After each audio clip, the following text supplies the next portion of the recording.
Hi all welcome back. Sree Narayana Guru open university BA sociology in India എന്ന് പറയുന്ന പേപ്പറിലെ block 1 unit 2 പ്രധാനപ്പെട്ട 4 മാർക്കിൻ്റെ ക്വസ്റ്റ്യൻ ആൻസറാണ് ഞാൻ ഷെയർ ചെയ്യുന്നത്. അപ്പോൾ വീഡിയോയിലേക്ക് പോകാം. First question, describe the contribution of the pioneers of sociology to Indian academic discipline.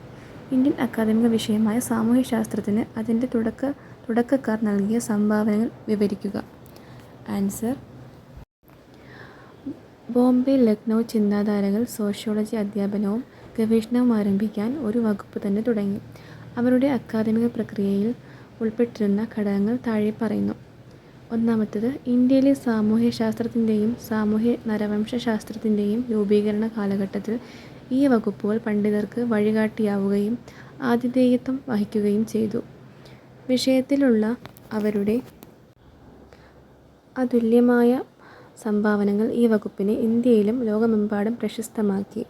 രണ്ടാമത്തേത്, ഈ ഡിപ്പാർട്ട്മെൻറ്റുകളിൽ നിന്ന് പരിശീലനം നേടിയ പണ്ഡിതന്മാർ രാജ്യത്തുടനീളം ഉള്ള വിവിധ സോഷ്യോളജി ഡിപ്പാർട്ട്മെൻറ്റുകളിൽ ചേരുകയോ പുതിയ ഡിപ്പാർട്ട്മെൻറ്റുകൾ ആരംഭിക്കുകയോ ചെയ്തു.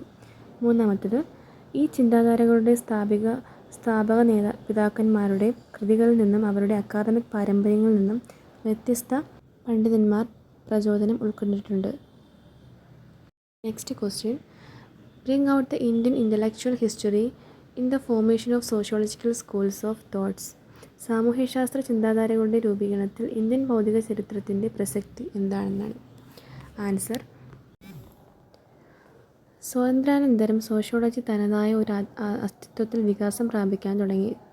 സ്വാതന്ത്ര്യാനന്തരം സോഷ്യോളജി പഠനം അനിവാര്യമായെന്നും അതിന് ഇന്ത്യൻ യൂണിവേഴ്സിറ്റികളെ തന്നെ ആശ്രയിക്കാനായെന്നും MN ശ്രീനിവാസ് പറയുന്നു. അതിന് പ്രധാനമായും കാരണമായത് വികസന ആസൂത്രണ പദ്ധതിയാണ്. 18-19 നൂറ്റാണ്ടുകളിൽ ഇന്ത്യയിലെ സാംസ്കാരിക രാഷ്ട്രീയ നവോത്ഥാനത്തിൻ്റെ പ്രധാന കേന്ദ്രങ്ങളായിരുന്നു ബോംബെയും ലക്നൗവും. പഠന കേന്ദ്രങ്ങളും സർവകലാശാലകളും സ്ഥാപിക്കുന്നതിന് അനുയോജ്യമായ പശ്ചാത്തലങ്ങൾ ഈ രണ്ടു നഗരങ്ങളിലും ഉണ്ടാക്കി. അതോടൊപ്പം തന്നെ സാമൂഹ്യശാസ്ത്ര പഠനത്തിൻ്റെയും ഗവേഷണത്തിൻ്റെയും പ്രധാന കേന്ദ്രങ്ങൾ കൂടിയായിരുന്നു ഈ രണ്ട് നഗരങ്ങൾ. ഭരണപരമായ ആവശ്യങ്ങൾക്കായി ബ്രിട്ടീഷുകാരും ഇന്ത്യൻ സമൂഹത്തിൻ്റെ ഡാറ്റ ശേഖരിച്ചിരുന്നു. അവർ പിന്നാക്ക ജാതിക്കാരുടെയും പിന്നാക്ക വർഗങ്ങളുടെയും യൂണിവേഴ്സിറ്റികളിൽ തന്നെ സോഷ്യോളജിയുടെയും ആന്ത്രോപോളജിയുടെയും പഠനങ്ങൾ തുടങ്ങുന്നതിന് നാം സാക്ഷ്യം വഹിച്ച ഇന്ത്യയിൽ സോഷ്യോളജി എന്ന വിഷയത്തിന് അനേകം ഭൗതിക പാരമ്പര്യങ്ങൾ ഉണ്ടായിരുന്നു. അവയിൽ ചിലതാണ് ബോംബെ ചിന്താധാര, ലക്നൗ ചിന്താധാര, മൈസൂർ ചിന്താധാര മുതലായവ. സ്ഥാപനത്തിൻ്റെ വികസനത്തിൻ്റെ സാമൂഹിക സാംസ്കാരിക പശ്ചാത്തലം, ഗവേഷണത്തിൻ്റെ രാഷ്ട്രീയ സാമ്പത്തിക പശ്ചാത്തലം, ദേശീയ അന്തർദേശീയ സഹകരണങ്ങൾ മുതലായവ ഇന്ത്യൻ സാമൂഹ്യശാസ്ത്രത്തിൽ അത്തരം ഒരു പാരമ്പര്യത്തിൻ്റെ വികാസത്തിന് കാരണമായ ചില പ്രധാന ഘടകങ്ങളാണ്. കാഴ്ചപ്പാടുകൾ, സിദ്ധാന്തങ്ങൾ, രീതിശാസ്ത്രങ്ങൾ എന്നിവയുടെ ബഹുത്വത്തോടു കൂടിയ വിഷയത്തിൻ്റെ വികാസത്തിന് അവർ സംഭാവന നൽകി. ബോംബെ ലക്നൗ ചിന്താധാരകൾ സോഷ്യോളജി അധ്യാപനവും ഗവേഷണവും ആരംഭിക്കാൻ ഒരു വകുപ്പ് തന്നെ തുടങ്ങി. അവ ഇന്ത്യയിലെ സാമൂഹ്യശാസ്ത്ര പഠനങ്ങളുടെ വഴികാട്ടിയായ സ്ഥാപനങ്ങളായി മാറി. ഇതാണ് രണ്ടാമത്തെ ക്വസ്റ്റ്യൻ. പ്രധാനപ്പെട്ട 2 ക്വസ്റ്റ്യൻ ആൻസറാണ് ഞാനിവിടെ ഷെയർ ചെയ്തത്.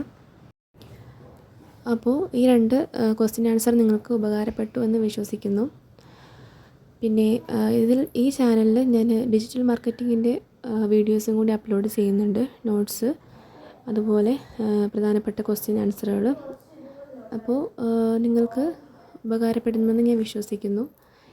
അപ്പോൾ ഈ ചാനലൊന്ന് സബ്സ്ക്രൈബ് ചെയ്യുക, ലൈക്ക് ചെയ്യുക, കമൻറ്റ് ചെയ്യുക. Thank you.